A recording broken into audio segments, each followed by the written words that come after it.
Saya sementara berada di Wonomulyo dan eh, siang menjelang sore ini saya akan berbincang dengan abang kami, ya, salah satu narasumber kita yang selama ini berbicara di banyak link atau kanal, ya. Tapi mungkin baru kali ini kita akan mengundang beliau bicara secara live melalui dengan di podcast. Ya, jadi saya mau memperkenalkan bahwa beliau adalah salah satu, kalau istilahnya Bang, suhu. Beliau ini betul-betul suhu ya, karena banyak teman-teman yang apa namanya tumbuh dan lahir dari eh, persentuhannya dengan Bang kita. Ya, beliau adalah Bang Bahrun Saifuddin, salah satu senior kita di Polewali di Sulawesi Barat ini, ya. Dalam banyak perbincangan mengenai lanskap sosial politik di atau budaya di Sulawesi Barat, ya. Beliau merupakan salah satu sumber yang banggakan gitu ya. Nah, apa kabar Bang? Alhamdulillah, kabar baik. Psikolog. Jadi diskusi kita ini Bang mengenai bagaimana sebenarnya membaca konstelasi politik di Sulawesi Barat ini, karena ini kan lagi ya, orang lagi banyak mendaftar di parpol dan sebagainya, dan tarik menariknya kan mulai terasa. Bagaimana Abang membaca untuk sebagai pengenalannya gitu? Tarik ulur ini sebenarnya begini. Semestinya kan kita selalu bercermin dari cita-cita luhur. Cita-cita awal itu, kenapa kita berSulawesi Barat. Ya. Impian yang sangat besar yang memang harus senantiasa kita perjuangkan untuk bisa kita raih. Iya. Jadi bukan hanya sekedar sebagai satu teritori yang terpisah dari Sulawesi Selatan pada saat itu. Tapi kenapa? Potensi besar kita yang sebenarnya sangat memerlukan sebuah proses, terutama proses politik. Ya. Sehingga kita bisa mendapatkan suatu keinginan bersama yang ditopang oleh sumber daya yang ada. Di situ harusnya. Coba pikir ya. Sulawesi Barat yang mensuplai hampir di atas 60-70% sumber daya alam yang ada di Sulawesi Selatan. Nah, sekarang di seberang kita ini, di depan mata kita, Kalimantan, ibu kota negara. Dan mungkin kalau kita pandai-pandai, bukan hanya secara politik, ya katakan dalam secara politik, kalau kita pandai-pandai menempatkan posisi kita, kesiapan kita terus, mungkin kita akan menjadi penyuplai nomor 1. Karena kita yang paling dekat. Kita yang paling dekat. Gitu ya? Iya. Sehingga, kalau tuh memang Sulawesi Barat ini, saya mungkin akan mengatakan begini. Anwar Adnan itu sudah sangat cocok sekali dia meletakkan dasar. Nah, cuma setelahnya itu. Gitu ya. Setelahnya itu. Capability, segala macam. Seperti yang kita harap untuk mencapai Sulawesi Barat. Karena itu tidak bisa ditunda. Waktunya mendesak. Kalau istilahnya Prof. Basir Hasanuddin, Sulawesi Barat ini jembatan emas. Sehingga saya mungkin akan mengatakan barangkali bagus, seandainya bisa. Kita sepakati, kita cari dulu pemimpin yang pintar ini dalam waktu era yang ke depan untuk sekarang ini. Supaya yang bisa terjawab.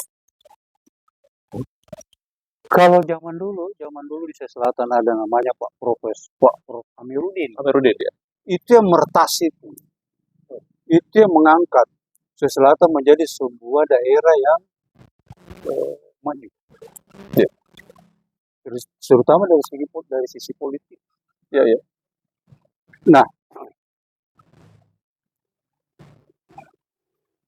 mungkin selama ini kita akan melihat pada wajah, pada orang yang sama. Barat ini. wajah Kalau pas. kalau menurut Abang ini kriterianya gimana? Kan ada syaratnya di undang-undang. Tapi kan ya syarat lain dah yang di luar itu. Apa kira-kira? Saya tadi saya katakan tadi, terutama ini kan ini tidak bisa lagi ditunda, Iya. tidak bisa ditunda. Ibu kota negara tahun depan kayaknya sudah mulai. Ya, sudah mulai upacara di sana kan? Heeh. Nah, walaupun selama ini kita belum menampakkan satu kemampuan yang besar untuk itu, tapi selama ini kan memang kita punya upaya ke sana. Iya, betul. Dalam Dari berbagai dulu, hal, dari dari dulu. dulu. Ya. Termasuk sumber daya manusia juga ke sana. Iya. Nah, kalau untuk sekarang ini tidak bisa. Iya. Sudah perlu keterlibatan rekayasa. Rekayasa sumber daya alam dan segala macam. Nah, Jadi bukan hanya persoalan ada program tertentu yang dilakukan oleh pemerintah, misalnya pengembangan pertaniannya, tapi perlu ada rekayasa gitu ya. Kira-kira rekayasa apa ini maksudnya? terutama contoh, mungkin selama ini kan kita selalu mengandalkan bahan baku kita ini, terutama hasil bumi itu dijual mentah. Iya. Tidak ada bahannya. Pisang misalnya. Pisang umpamanya. Masa tidak bisa setengah jadilah dia keluar dari sana. Jadi tepung misalnya. Ya, pasti nilai jualnya beda. Iya. Nilai jual beda. Ya. Jauh, sangat jauh berbeda. Saya tidak ahli tentang itu, tapi saya bisa yakin, bisa kita tanya sama yang tahu tentang itu. Pasti sangat jauh beda. Katakanlah kakao, coklat yang selama ini. Ya. Apa sih susahnya kalau kita berusaha untuk memaksimalkannya dalam bentuk tepung saja dulu?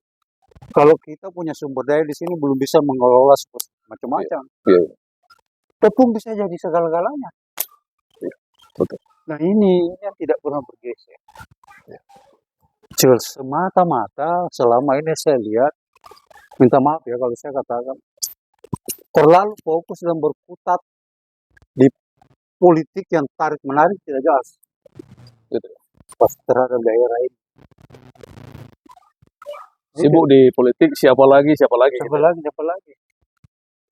Dan bukan saya bilang parah, tapi ini tidak mewariskan dari cita-cita tersebut. Apa bisa tercapai atau tidak ini? Cita-cita sekeluarga. Coba, apa sekarang? Seandainya bukan Bandara Noratna, nggak ada apa-apa. Ya. Coba pikir deh. Maaf ya. Saya ingat pertama kali waktu musrembang pertama, mungkin Adi tidak ikut ya. Ya. Musrembang pertama.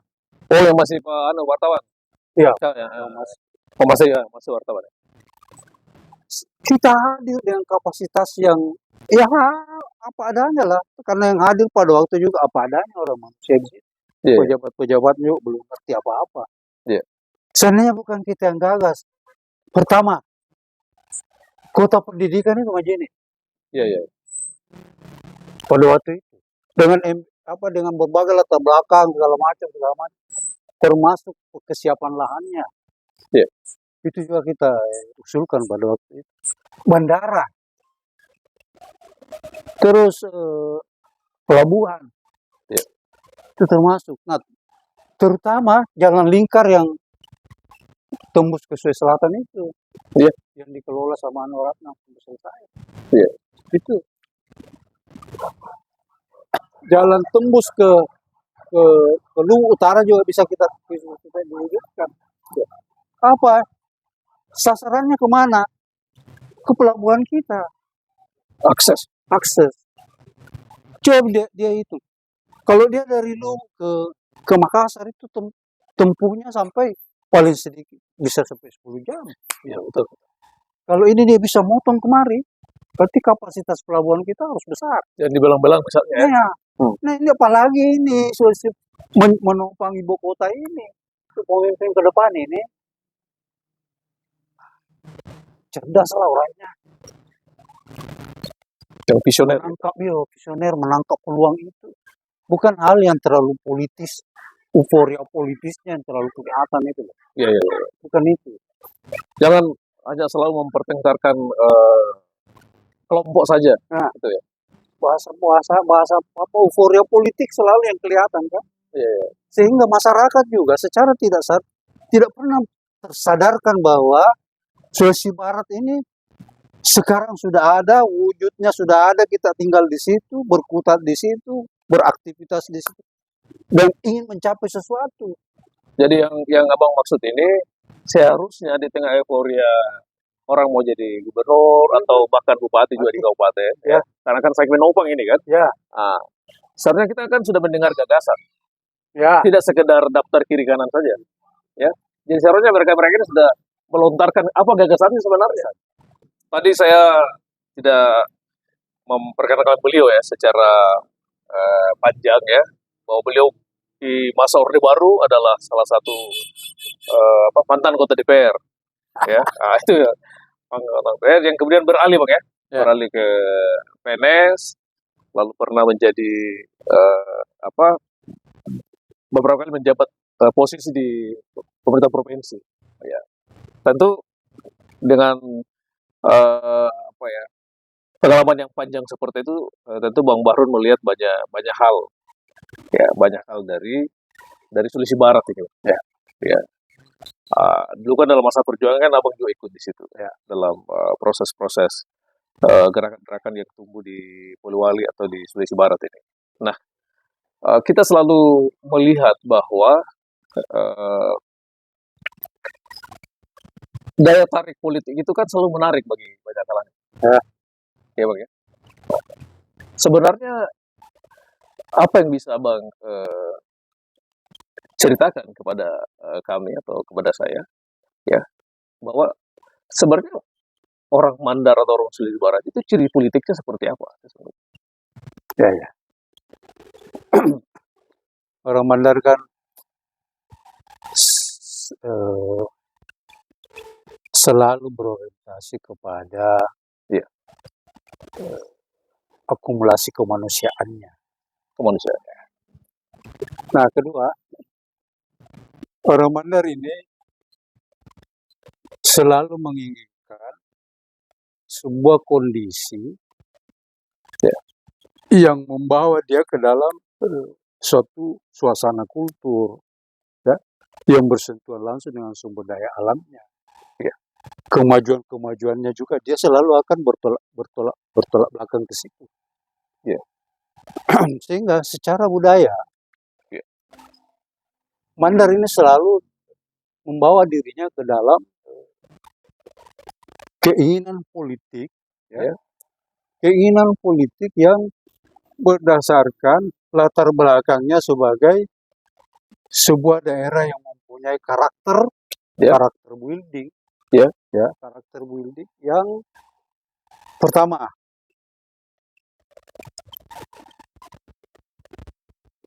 dia tidak akan selalu mendahulukan sesuatu yang tidak masuk akal. Nah, sehingga jadi selalu bicara kepantasan. Kemandaran itu kan kepantasan. Kalau kita ambil latar belakang. Sehingga saya bilang tadi dari awal tadi kan kita sudah singgung. Kenapa Mandar ini begitu keras? Keras penarikannya untuk bisa berdiri sendiri. Latar belakang itu kan. Ada stereotipenya orang Mandar yang sangat khas. Nah, ini dia. Kalau seandainya bisa kita katakan, mungkin cita-citanya jauh dia ke depannya. Sehingga kenapa? Orang Mandar dari dulu memang selalu sudah terbuka terhadap dunia luar. Betul. Dia sudah merambah kemana-mana. Betul. Orang Mandar di zaman mereka sebagai negara. Jadi dia, saya kira tidak heran kalau dia selalu mau maju. Dinamikanya selalu kuat itu. Jadi memang di sini selalu dinamis suasana. Sehingga dia begitu. Memang dia bukan tipe masyarakat yang diam. Dia selalu gelisah terhadap bergerak, mengenal tradisi rantau misalnya. Nah, ini dia. Kalau untuk sekarang, maaf tadi saya singgung tentang Sulawesi Barat ini, Anwar Ratna sudah cukup meletakkan dasar. Iya. Mestinya kan estafetnya itu kelihatan. Iya. Apa yang telah dilakukan Pak Anwar itu, katakanlah dia sampai 5, mestinya kan 6, 7, 8, 9, 10 ini. Iya, iya. Iya, itu yang tidak kelihatan sekarang. Kita tidak pernah terpuaskan oleh suatu kondisi yang memang menantang ke depan ini. Bisa dicontohkan Bang, misalnya apa yang tidak berkelanjutan dari itu tadi? Infrastruktur terutama. Oh. Infrastruktur ini kan bukan sebagai tujuan, tapi dia penopang. Iya, betul. Dia penopang. Seperti tadi saya katakan, salah satu contoh infrastruktur pelabuhan. Iya.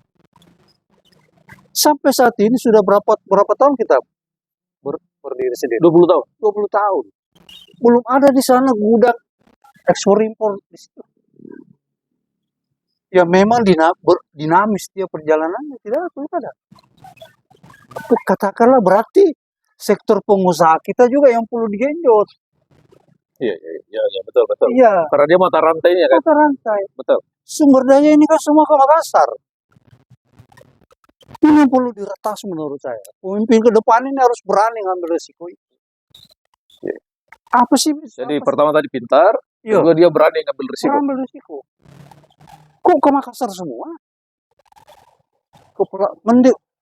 Makanya apa yang ada di Makassar itu, katakanlah pelabuhan besar segala macam dengan sarana infrastrukturnya yang sudah cukup, karena memang sudah tua sekali dia. Iya. Mestinya kan pemimpin ke depan sudah berpikir ke sana. Iya. Bagaimana mengambil alih pelan-pelan ini? Iya. Diiring ke sini nih, supaya ini juga menggeliat ekonomi. Bagaimana orang-orang di Sulsel juga, dia juga ke sini kan? Ke sini. Di sini menggeliat, ekonomi juga menggeliat. Para pengusaha juga menggeliat. Mungkin kita perlu gagas begini. Salah satu idenya begini.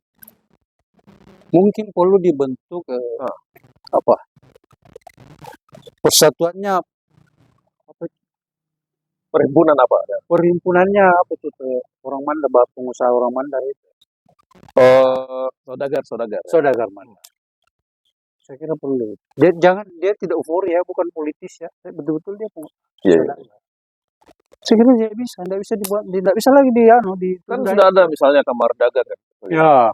Gitu. Kamar dagang. Saya kira ini perlu karena seperti di Sulawesi Selatan ada Bugis Makassar. Iya.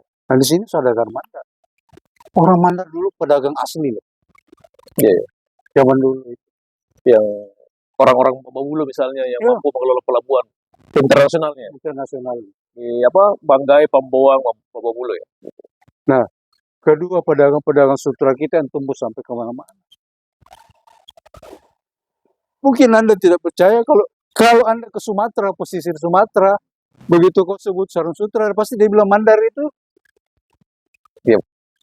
Yang dia bilang Sarung Sutra itu adalah Mandar. Yang dimaksud Mandar adalah Sarung Sutra. Berarti kan jejak kita di sana kuat sekali. Menunjukkan bahwa kita sudah sampai di sana. Sudah sampai ke sana. Artinya kok moyang kita ini bisa kemana-mana gitu ya. Berpikirnya internasional kan waktu itu. Nah cuma sekarang ini saya lihat setelah meneruskan ini kok kita jadi masyarakat agraris. Iya. Bukan yang maritim itu. Iya. Yang lebih ekspansionis kemana-mana, terbuka. Ini kita jadi agraris. Bagus juga, karena sumber daya kita sangat besar. Iya. Tapi orientasinya ke situ semua. Sehingga sekarang ini, itu yang paling ada. Kalau saya, pemimpin ke depan, mulai dari gubernur, bupati, segala macam, ini harus digenjot dulu sarana infrastruktur pelabuhan kita. Karena dia menjadi pintu keluar. Pintu keluar barang, manusia segala macam dari situ. Nah, seperti juga tadi kita sudah singgung bagaimana sumber daya alam kita ini jangan keluar mentah lagi deh. Yeah. Sebagian besar harusnya sudah ada bukanlah setengah jadi, bahan baku lah. Pasti sudah lain harganya. Nah, dari segi apa lagi? kriteria pemimpinnya. Iya. Nah, itu. Saya kira memang dia harus punya visi, bisa mensinkronkan daerahnya Sulawesi Barat ini dengan seperti tadi IKN. Sudah Iya, iya. titik-titik pertumbuhan yang memang yang bisa ditopang oleh Sulawesi Barat dan bisa juga menopang Sulawesi Barat. Itu yang paling penting saya rasa. Sekarang kan orang terlalu asik terhadap politik. Seolah-olah politik itu adalah tujuan. Yang begitu dong. Itu artinya kita perlu gagasan. Perlu gagasan. Politik itu alat. Iya, iya, iya. Ya media kita untuk mencapai sebuah tujuan. Ya, dia bukan tujuan. Bukan tujuan. Ketika Anda memenangkan politik, berarti kebijakan Anda bisa laksanakan. Tanda tangan Anda bisa laksanakan. Ada wewenang gitu. Ada wewenang. Nah, wewenang ini seperti apa? Wawasannya seperti apa? Menangislah semua ini pendahulu kita setengah mati berjuang Sulawesi Barat. Kalau tidak pernah goyang apa-apa ini. Tidak bisa. Biasa-biasa saja. Tidak biasa. Contoh nih. Kenapa waktu Musrembang tadi pertama, saya ngotot supaya dibuka naik sampai ke Toraja. Sepanjang posisi sepanjang jalan naik ini, semua budaya eksotik. Tapi ini kan tidak pernah dibuka. Iya, iya. Budaya eksotik semua naik, luar biasa. Orang sibuk membangun di pesisir saja. Ke atas ini eksotik sekali nih. Nah, orang di atas juga tidak sadar tentang kapasitas daerahnya itu. Supaya mereka bisa jual. Eksotik sekali. Dia lebih eksotik daripada Toraja. Iya. Nah, kedua, kopi Toraja. Nah, sebenarnya itu kopi dari Sulawesi Barat yang dominan. Nah, ini kan tidak pernah kita kaji, tidak pernah kita buka, tidak pernah kita eksplor. Daerah saya mampu loh saya ini. Tidak percaya diri, Bang. Ya itu. Tidak percaya diri. Ya, itu tidak pede ya. Artinya begitulah, mungkin barangkali karena atau kita karena terlalu lama dikooptasi oleh budaya lain, tradisi lain. Tidak juga. Tidak juga. Kenapa saya katakan begitu? Lita Brand itu kan orang dari sana. Iya, betul. Sehingga yang dia jual, yang dia kenalkan ya itu Toraja. Iya, betul. Bukannya coba kalau salah satu pengusaha kopi kita yang cukup besar dari sini, pasti kok kita angkat dari Barat. Iya. Ini kan lari ke sana dulu. Iya. Tapi lagi tumbuh, Bang. Banyak anak muda yang masuk ke kopi kan sekarang. Itu. Mudah-mudahan saja. Saya lebih cenderung memang kepada generasi muda ini karena dia kenapa? Dia lebih objektif. Kerjanya juga sangat profesional. Iya. Salah satu ada pengusaha kita yang pernah sudah ekspor sapu lidi segala macam. Iya. Itu ke India. Anak muda itu. Termasuk tempurung kelapa itu, anak campur lagi anak muda. Nah, itu. Ya. Sebenarnya kalau itu di tahun-tahun 80-an, Surabaya saya tidak sanggup kita layani loh sapu lidi. Untuk apa? Kebersihan kota. Oh gitu kan? Iya. Jadi sapu lidi sudah lama. Sudah lama kok. Waktu itu saya ingat almarhum Pak Subair. Iya. Pak Subair itu kan ya termasuk orang yang terkenal lah di Surabaya. Iya. Ketemu wali kota. Saya kebetulan masih kuliah waktu itu. Iya. Pak Bair. Saya masih ingat itu di salah satu tempat restoran waktu itu. Pak Bair, daerahmu kan banyak kelapa. Iya. Iya kenapa Pak Wali? Nah di sini satu minggu itu dia tidak tahu, saya lupa hitungannya.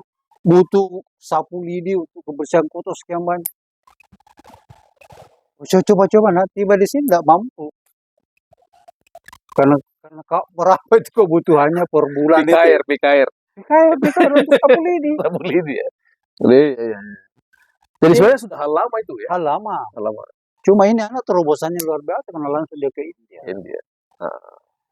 Nah, saya ada 3 hal Bang ini dalam budaya politik kita ini. Tadi itu tentang kepantasan atau maka. Ya, maka. Siti Naya. Ada naratan. Bagaimana konsepnya ini? Dalam pandangan apa? Sebenarnya sudah satu kesatuan nilai di situ. Iya. kan ini konteks pemimpin yang kita padankan ini. Saya kalau apa tadi pertama? Maka Maka Siti Naya, Naya, Narata. Narata. Satu konteks nilai dia. Iya, iya. Kenapa?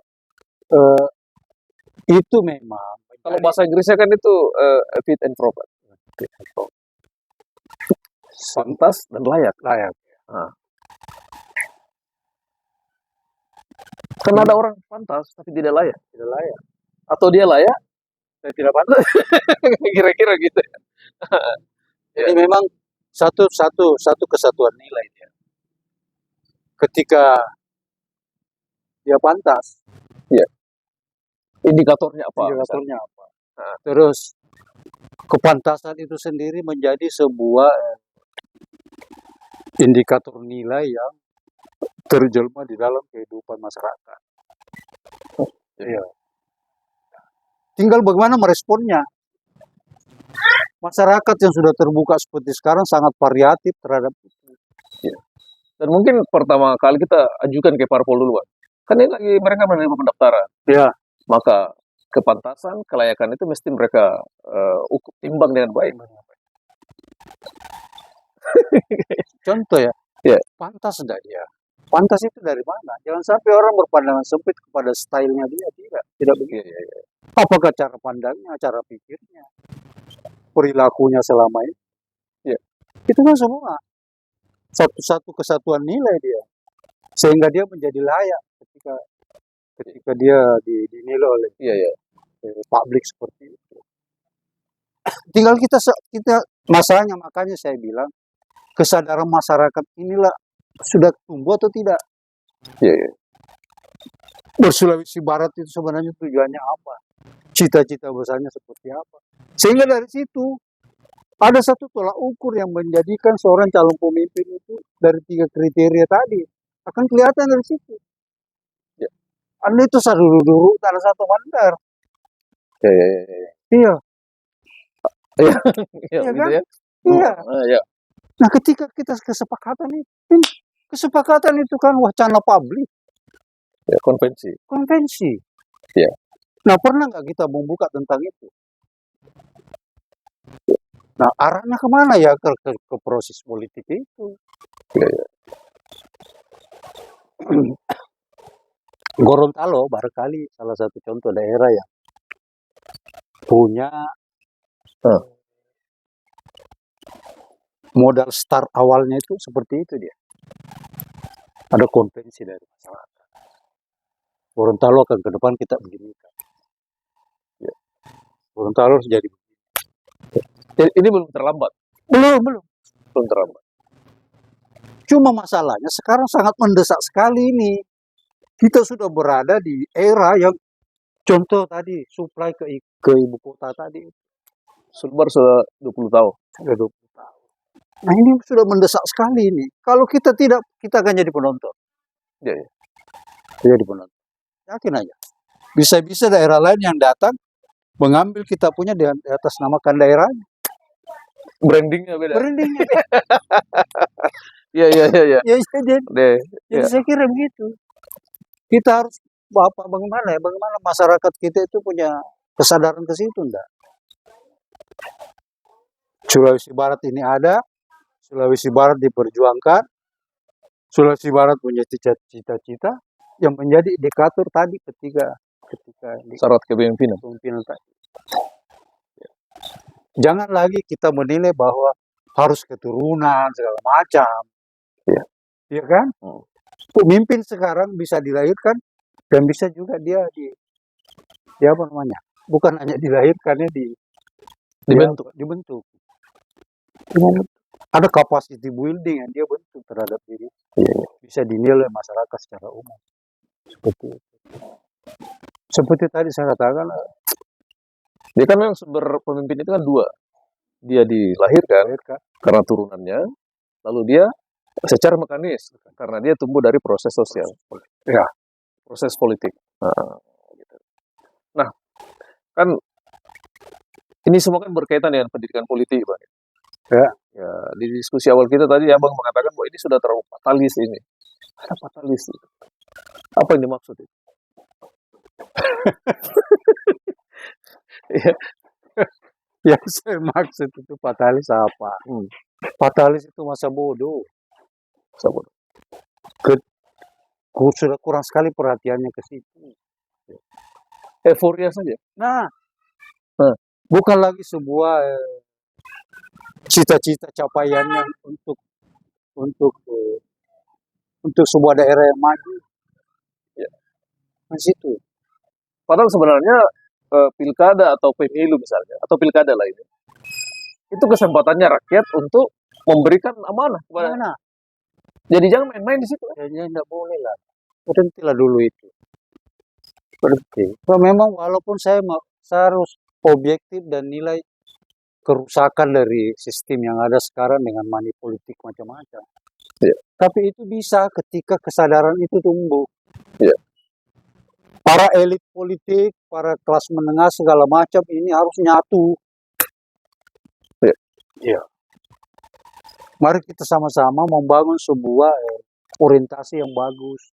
Ya. Kalau tidak hancur kita ini, kita akan tetap terbelakang seperti kemarin.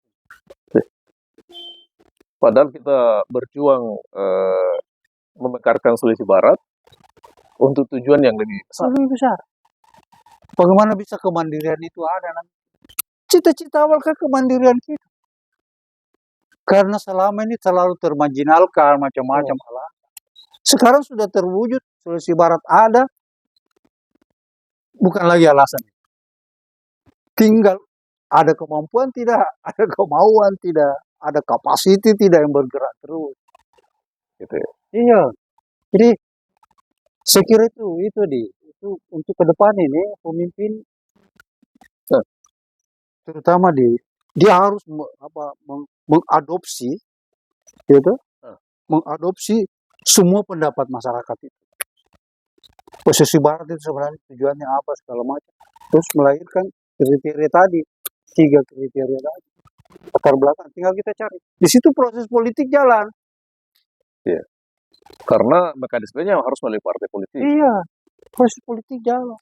Jangan sebuta-butanya saja ini tidak. Siti Naya segala macam. Di mana? Tidak ada lagi kelihatan. Ya. Oke, pemirsa, teman-teman sekalian, ini menarik sekali apa yang kami bincangkan. Ya, sebenarnya model diskusi begini sudah sering ya. Ini familiar di sini ya. Ini adalah rumah beliau, ini adalah tempat para aktivis berdiskusi. Jadi ini sebenarnya bedanya hanya ini karena direkam gitu ya. Jadi teman-teman sekalian, beginilah Bang Bahrul kita, ya, abang kita ini, Bang Bahrul Saifuddin ini melatih orang dalam melakukan analisis terhadap setiap hal. Jadi sesungguhnya ini semacam kuliah aja Bang, kuliah sore kan. Ya, saya kira cukup ya. Kira-kira apa komentar terakhir Bang? Biar teman-teman muda, apa namanya, generasi milenial Gen Z di Sulawesi Barat ini ikut aktif lah dalam mendorong ini kepemimpinan kita. Saya kira pesan terakhir saya, mari kita sama-sama menggeliat untuk sebuah perubahan, ya, untuk sebuah cita-cita besar Sulawesi Barat ini. Seluruh potensi harus digeliatkan, didinamiskan sehingga gaspol itu. Digaspol. Sehingga dia tidak menjadi sebuah penyesalan lah. Saya kira tidak ada lagi hambatan bahwa seseorang itu tidak bisa maju karena ini kan, jangan lagi. Begitu Anda punya potensi, geliatkan. Istilah saya geliat. Semua orang punya peluang. Ya. Sudah tidak ada lagi skat segala macam. Karena sudah tidak ada lagi primordial yang mengikat kita secara sangat kuat. Semua sekarang sudah begitu Anda punya potensi, maju. Iya. Begitu Anda punya potensi, maju. Oke. Makasih Bang. Kasih atas diskusinya. Mudah-mudahan ini mencerahkan dan bermanfaat bagi pemirsa kita. Terima kasih, salam dari saya dengan di podcast. Assalamualaikum warahmatullahi wabarakatuh. Waalaikumsalam.